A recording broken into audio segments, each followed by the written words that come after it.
ओम नमः। आइए स्वाध्याय सत्र का शुभारंभ करते हैं। मोक्ष मार्गस्य नेतारं वेत्तारं कर्मभूभृतां ज्ञातारं विश्वतत्त्वानां वन्दे तद्गुणलब्धये। सरस्वती नमस्तुभ्यं वरदे कामरूपिणी विद्यारंभं करिष्यामि सिद्धिर्भवतु मे सदा। अनंत सिद्ध परमेष्ठी भगवान की जय। आदि ब्रह्मादिनाथ भगवान की जय। आद्य गुरु शांतिनाथ भगवान की जय। पार्श्वनाथ भगवान की जय। द्वादशांगिनी माता की जय। गणधर भगवान की जय। उमा स्वामी आचार्य गुरुदेव की जय। आचार्य श्री पंथु सागर जी गुरुदेव की जय। आचार्य श्री कनक नंदी जी गुरुदेव की जय। प्रज्ञा योगी आचार्य श्री गुप्ती नंदी जी गुरुदेव की जय। तत्वार्थ सूत्र ग्रंथ की जय। अष्टम अध्याय अपना चल रहा है। 21 सूत्र अपने अष्टम अध्याय के हो चुके हैं। आइए पहले मूल सूत्रों की वाचना यहाँ पर कर लें।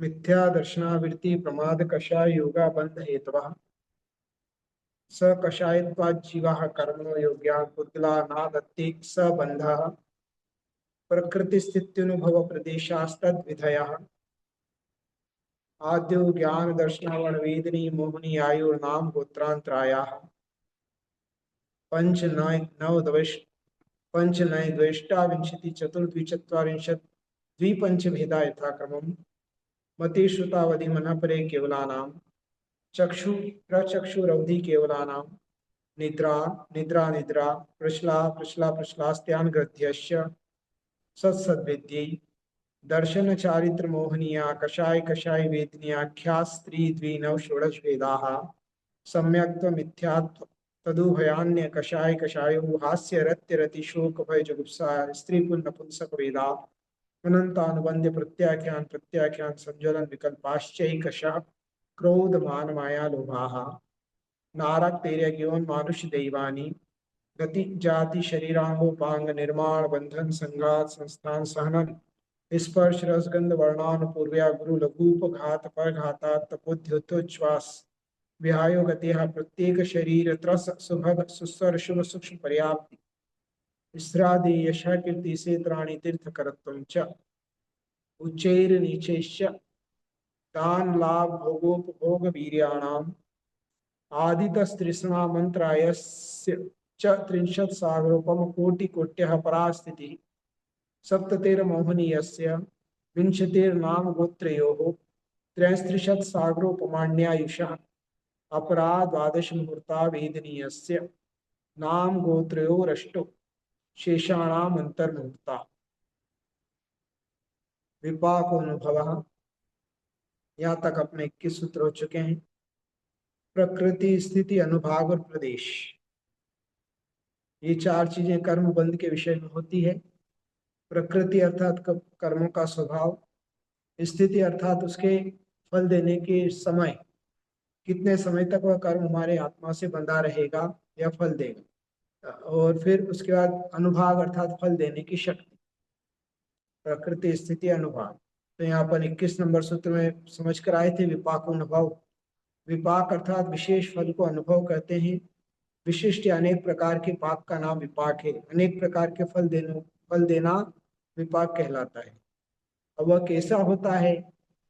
पूर्व संचित नाना प्रकार के कर्मों का विपाक अनुभव या अनुभाग है, किंतु यह अनुभव किसके अनुसार होता है, ऐसी जिज्ञासा होने पर आगे का सूत्र कहते हैं। सूत्र क्रमांक 22, स यथानाम, स यथानाम अर्थात वह, स अर्थात वह अनुभव यथा नाम जैसा है वैसा ही नाम के अनुसार होता है, नाम के अनुसार अनुभव होता है। ज्ञानावरण का फल ज्ञान को रोकना है, दर्शनावरण का फल दर्शन शक्ति का अपरोध करना है। इसी प्रकार आगे के सभी कर्मों के नाम के अनुसार फल का अनुभव जिस बंध से होता है वह अनुभव बंध है। सरल है, जिस कर्म का जैसा नाम है वैसा वैसा जो फल प्राप्त होता है वह अनुभव अनुभाग। जिज्ञासा अगले सूत्र के लिए, जिस कर्म के अनुभव बंध को फल रूप से भोग लिया है उस कर्म का क्या होता है, अर्थात जिस कर्म को हमने भोग लिया उस कर्म का फिर क्या होगा। ऐसी जिज्ञासा होने पर आगे का सूत्र कह रहे हैं, सूत्र क्रमांक 23, ततश्च निर्जरा, ततश्च निर्जरा, संधि विग्रह ततः च निर्जरा, ततः अर्थात इसके बाद, निर्जरा उस कर्म की निर्जरा होती है, और इसके बाद उस कर्म की निर्जरा हो जाती है। अर्थात जिस समय आपने कर्म भोग लिया तो जो बंध को प्राप्त हुआ था वह निर्जरा को प्राप्त हो जाता है। लब्धार्थ, उस कर्म के अनुभव बंध रूप फल को भोगने के बाद उस कर्म की निर्जरा होती है। अनुभव, अनुभाग एवं फलदान शक्ति, इनका एक ही अर्थ है। अनुभव बोलो, अनुभाग बोलो या फलदान शक्ति बोलो, ये सब एक ही अर्थ है। विशेषार्थ, जैसे भात आदि का मल निवृत्त होकर निर्जीर्ण हो जाता है, वैसे ही आत्मा को भला बुरा फल देकर पूर्व प्राप्त स्थिति का नाश हो जाने से स्थिति न रहने के कारण कर्म की निवृत्ति का होना निर्जरा है। अब उस कर्मों की स्थिति अपने यहाँ पर आत्मा के प्रदेशों के साथ नहीं बंधी, नहीं बंधी तो वो निकल गया, निर्जरा हो गया, अपन जो बोलते नष्ट हो गया, है ना, कर्मों की निर्जरा हो गई। सभी जानते निर्जरा चला जाना, तो फल देकर अपने आत्मा से उसका अलग हो जाना, सो निर्जरा है।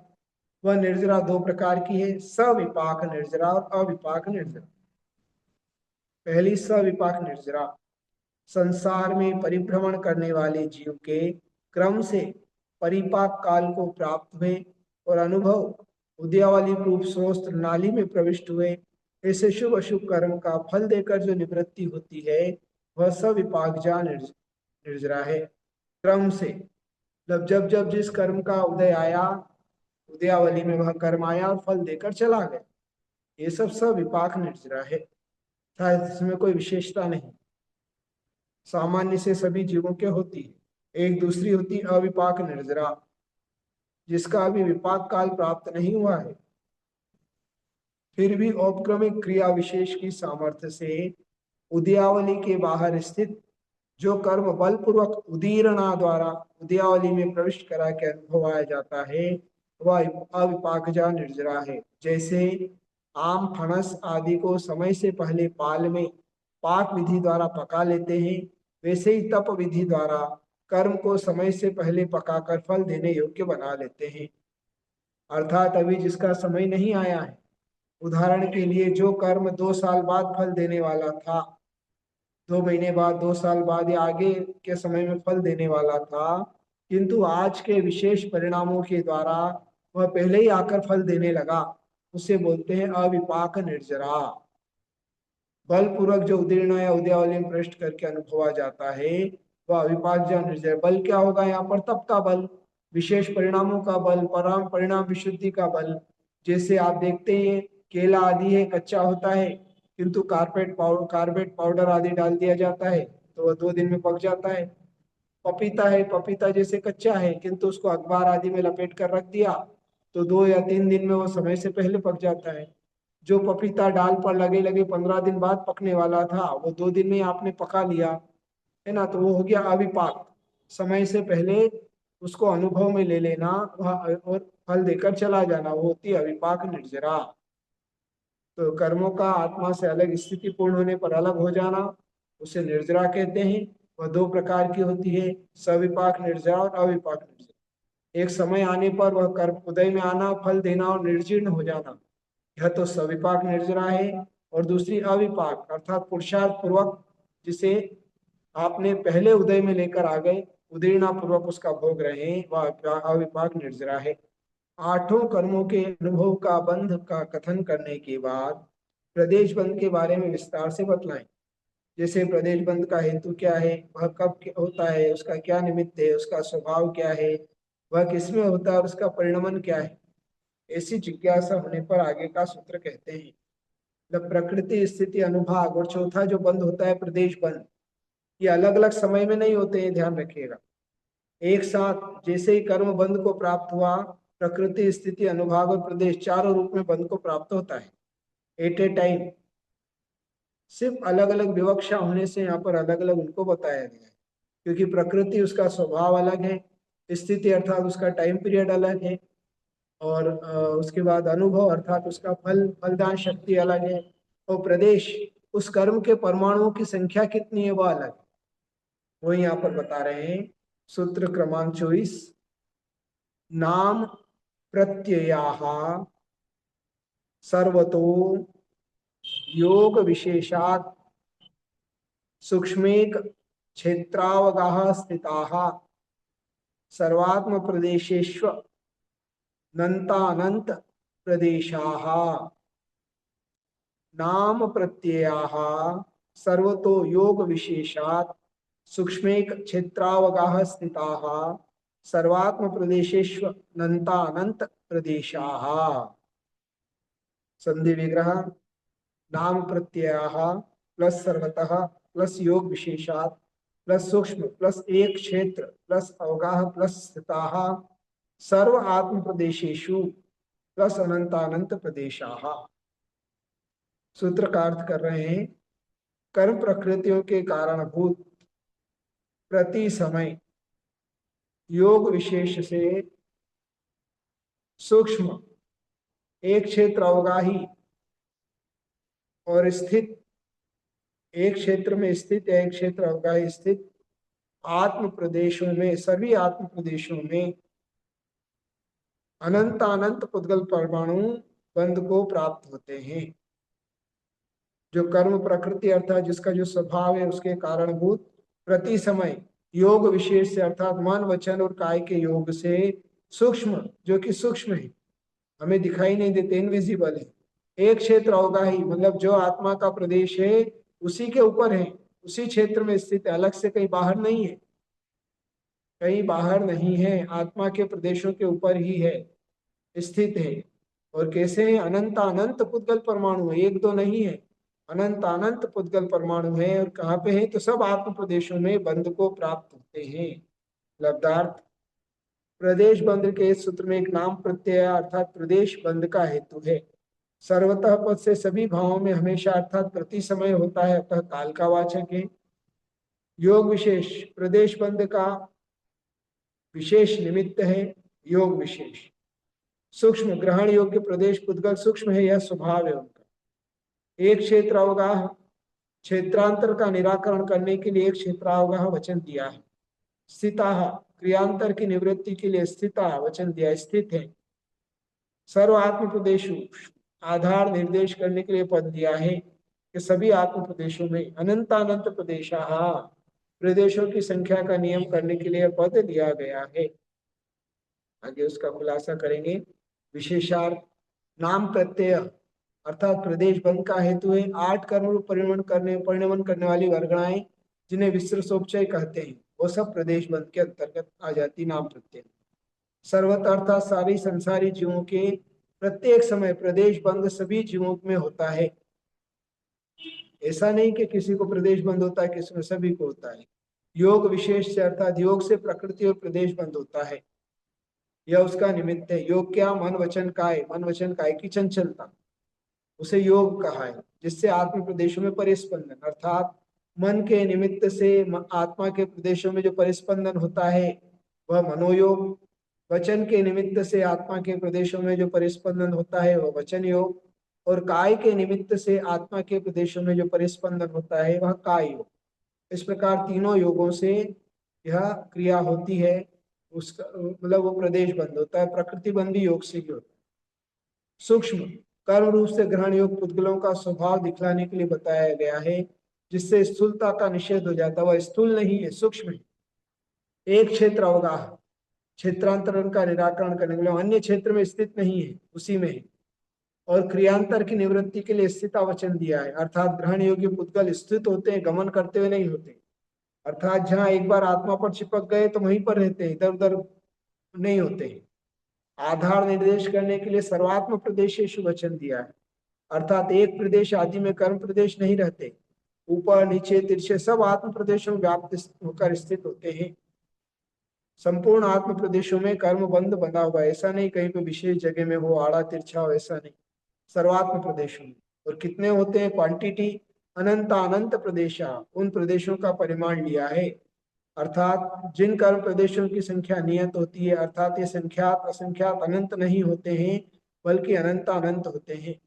अभव्यों से अनंत गुणे और सिद्धों के अनंत भाग प्रमाण संख्या वाले घनांगुल के असंख्यात विभाग प्रमाण क्षेत्र की अवगाहना वाले, एक दो तीन चार संख्यात और असंख्यात समय की स्थिति वाले तथा 5 वर्ण, 5 रस, 2 गंध, 4 स्पर्श वाले, 8 कर्म की प्रकृतियों के योग्य कर्म स्कंध विसृसोपचय योग विशेष से आत्मा द्वारा आत्मसात किए जाते हैं, यह प्रदेश बंद जानना चाहिए।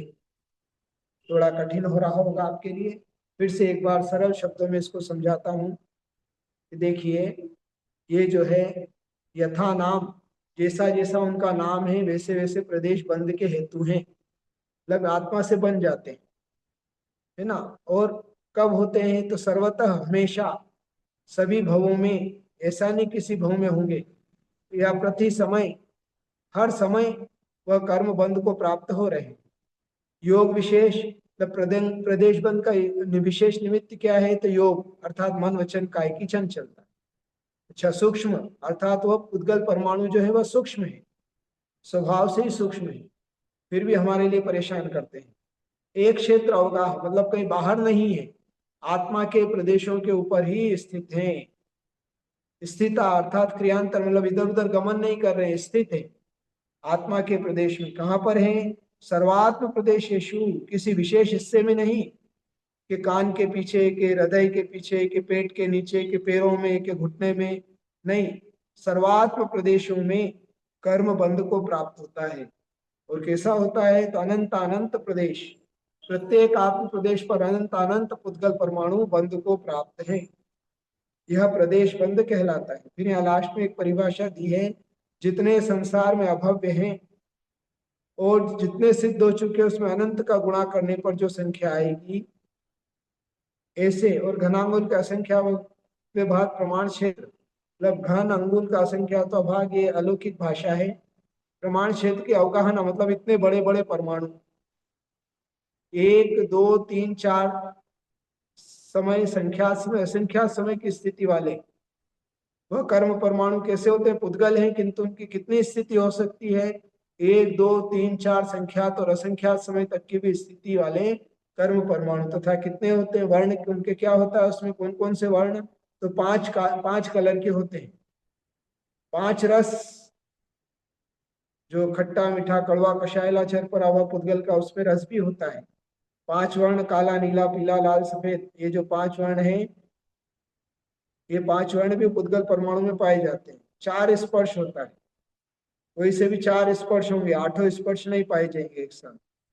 और 8 प्रकार की कर्म प्रकृति, ज्ञानावरणी, दर्शनावरणी, वेदनी, मोहनी, आयु, नाम, गोत्र और अंतराय, इस प्रकार 8 प्रकार की कर्म प्रकृतियों के योग्य कर्म स्कंध, मतलब वो परमाणु नहीं है, कर्म स्कंध मतलब कर्मों का, पुद्गलों का समूह। विसृसोपचय कहा है, उस शब्द का अर्थ आपको बताता हूँ। योग विशेष से अर्थात मन वचन काय के द्वारा आत्मसात किए जाते हैं। किसके द्वारा, तो आत्मा के द्वारा। आत्मा जैसा मन वचन काय का चलन करेगा वैसे कर्मों का बंध उसके लिए हो जाएगा। फिर उसमें जितनी मात्रा में कषाय होगी उतना उसका स्थिति और अनुभाग बंध होगा। मन वचन काय की चंचलता से कर्मों का स्वभाव अर्थात प्रकृति और प्रदेश का बंध होता है, और उसका टाइम पीरियड और उसकी फल देने की शक्ति का बंध कैसे प्राप्त होता है, तो जितने कषाय होगी, कषाय की जैसी ग्रेड आपकी होगी, जितनी तीव्रता मंदता होगी, उस हिसाब से स्थिति और अनुभाग का बंध होगा। शुभ होगा शुभ होगा, अशुभ होगा तो अशुभ होगा, है ना। और विश्र सोपचे अर्थात उम्मीदवार कर्म जो बंधने के लिए तैयार है। जैसे इमर्सन राड है, पानी के अंदर गर्म करने वाली जो राड होती है, आपने उसको पानी में डुबो कर रखा है, अभी स्विच ऑन नहीं किया है, तो जितने भी उस राड पानी में डूबी है, और जैसे आप स्विच ऑन करेंगे तो सबसे पहले कौन गर्म होगा, जो सबसे पास में जल है, राड के ऊपर बैठा हुआ है, वह पानी सबसे पहले गर्म होगा, अर्थात वह विश्व सोपचय है।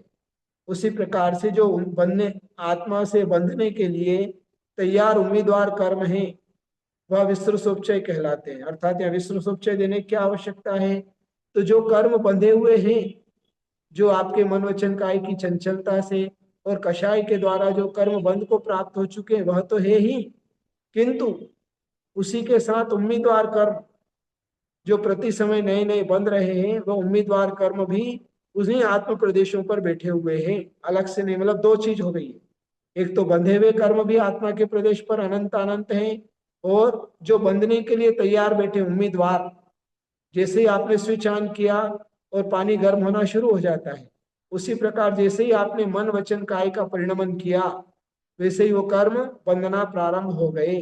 प्रोसेस चालू है और हर समय चालू है, क्योंकि हमारे मन वचन काय की चंचलता हमेशा चालू है। कभी मन में विचार चलते रहते हैं, कभी वचन के द्वारा हम प्रयोग करते रहते हैं, और कभी शरीर का हलन चलन होता है। तो इस कारण हर समय प्रति समय यह कर्म जो है हमारे लिए बंधन को प्राप्त हो रहे हैं। आइए आगे की ओर चलते हैं। जिस प्रकार आश्रव के शुभ आश्रम अशुभ आश्रव में भेद होने से उनके पुण्य और पाप रूप दो भेद हो जाते हैं, उसी प्रकार बंध के पदार्थ के भी पुण्य और पाप रूप दो भेद हो जाते हैं। अतः बंध में पुण्य प्रकृतियां कितनी हैं, ऐसी जिज्ञासा होने पर आगे का सूत्र कहते हैं, है ना। मतलब पुण्य प्रकृतियां कौन सी है जो हमारे लिए बंध को प्राप्त होती हैं, और पाप प्रकृतियां कौन सी हैं जो हमारे लिए बंध को प्राप्त होती हैं। तो जो अभी अपन पहले कर्मों की प्रकृतियां उत्तर भेद आदि सब जानकर आए हैं, आठों प्रकार के कर्मों का, उसमें से शुरू के चार आघातीय कर्म तो पाप रूप ही है, किंतु शेष आयु कर्म, नाम कर्म, गोत्र कर्म और वेदनी कर्म, ये जो चार कर्म हैं, इनमें पुण्य और पाप दोनों रूप की प्रकृतियां होती हैं। बाकी शुरू के जो चार घाती कर्म है, ज्ञानावर्णी, दर्शनावर्णी, मोहनी और अंतराय, यह तो पाप रूप ही है, उसमें पुण्य का कोई काम नहीं है। शेष जो चार अघातीय कर्म है, जो आत्मा के स्वभाव को पूर्ण रूप से घात नहीं कर पाते हैं, उसके दो भेद हैं, पुण्य और पाप।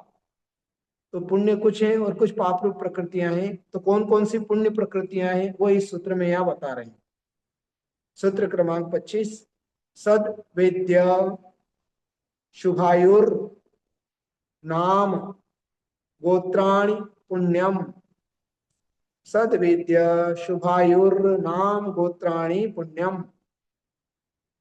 संधि विग्रह, सद प्लस वेद्य प्लस शुभ प्लस आयु प्लस नाम प्लस गोत्राणि प्लस पुण्यम।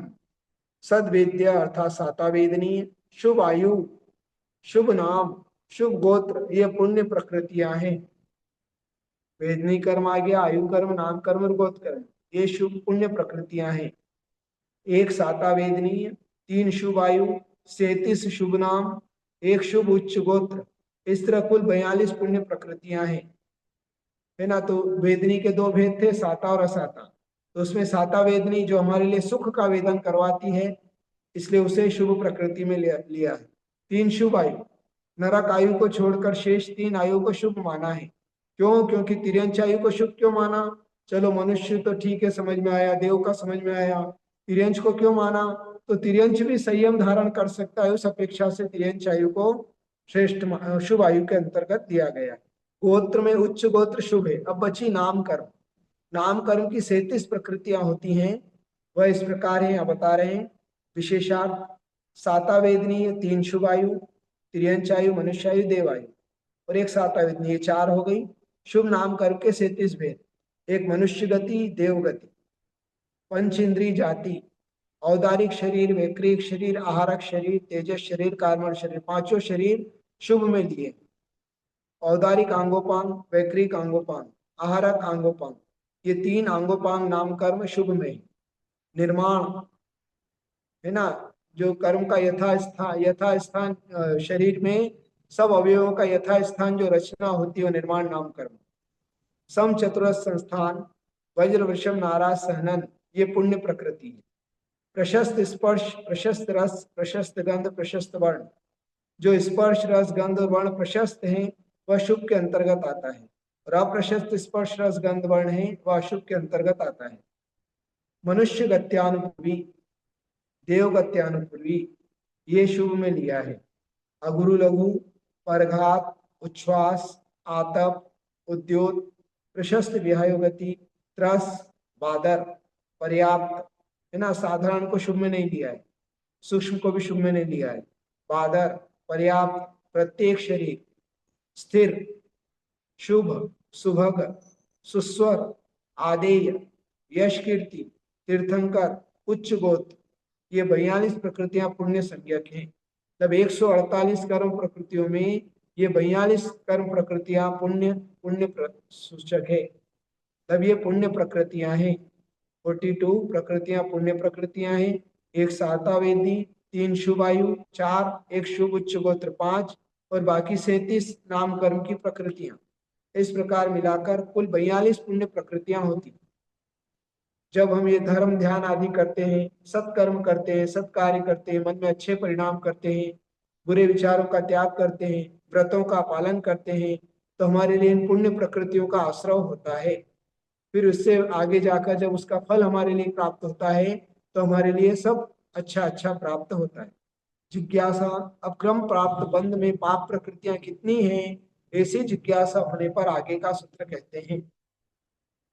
बची हुई है ना, तो अतोन्यत पापम, अतोन्यत पापम, अतः अन्यत पापम, अर्थात जो ऊपर पुण्य प्रकृतियां हैं, अतः अन्यत उसको छोड़कर, पापम इसके सिवाय, पुण्य प्रकृतियों को छोड़कर शेष सब पाप रूप प्रकृतियां हैं। मात्र 42 पुण्य प्रकृतियां हैं और शेष सब पाप प्रकृतियां हैं। लब्धार्थ, इस पुण्य संज्ञा वाले कर्म प्रकृति समूह से जो भिन्न कर्म समूह है वह पाप रूप कहा जाता है। पाप प्रकृतियां 82 हैं। ज्ञानावरण की 5, दर्शनावरण की 9, मोहनी की 26, अंतराय की 5, ऐसी 45 प्रकृतियां तो पाप रूप है जो ख्यातया कर्म की है। फिर नाम कर्म की 34 प्रकृतियां, नरक गति, तिर्यंच गति, है ना, नरक आयु को नहीं लिया है किंतु गति को लिया है। नरक गति, तिर्यंच गति, हाँ, नरक आयु भी अशुभ है, नरक गति भी अशुभ है, किंतु तिर्यंच गति अशुभ है, तिर्यंच आयु शुभ मानी गई है। एकेंद्रिय, द्विइंद्रिय, 3 इंद्रिय, 4 इंद्रिय जाति, स्वाति संस्थान, न्यग्रोक परिमंडल संस्थान और वामन संस्थान, ये 3 संस्थान अशुभ माने हैं।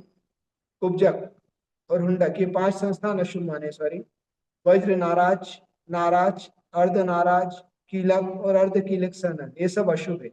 वज्र विषम नाराज सहनन ही शुभ माना गया है और सम चतुर संस्थान ही शुभ अर्थात पुण्य माना गया है। बाकी सब पाप कर्म का उदय है।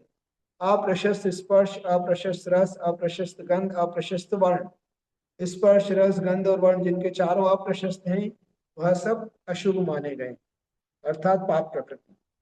नरक गत्यानुपूर्वी, तिर्यक गत्यानुपूर्वी, उपघात, अप्रशस्त विहायो गति, स्थावर, सूक्ष्म, अपर्याप्त, साधारण शरीर, अस्थिर, अशुभ, दुर्भग, दुस्वर, अनादे, अयश कीर्ति, ये 34, एक असाता वेदनी, एक नरक आयु और एक नीच गोत्र, इस तरह कुल 82 प्रकृतियां पाप रूप हैं। त्रियंच आयु को शुभ प्रकृति एवं त्रियंच गति को अशुभ प्रकृति में ग्रहण किया है। इसका कारण यह है कि कोई भी त्रियंच अपनी आयु छोड़कर मरना नहीं चाहता है, अतः त्रियंच आयु शुभ है, किंतु कोई भी जीव मरकर त्रियंच गति में जाना नहीं चाहता है, अतः त्रियंच गति अशुभ है। इस तरह विस्तार के साथ बंध पदार्थ का व्याख्यान किया। यह अवधि ज्ञान, मन प्रज्ञान एवं केवल ज्ञान प्रत्यक्ष प्रमाण गम्य है। इन ज्ञान वाले जीवों के द्वारा उपदिष्ट आगम से अनुमेय है, अर्थात यह जो बंध है हमारे लिए आंखों से दिखता नहीं है, इनविजिबल है, किंतु अवधि ज्ञानी, मन प्रज्ञानी और केवल ज्ञानी इसको जानते हैं और इनके द्वारा जो आगम है उस आगम से हमारे लिए जानना चाहिए। बाकी हम डायरेक्ट इनको नहीं जान सकते हैं। ये अंत लाइन उन्होंने वहां पर दी।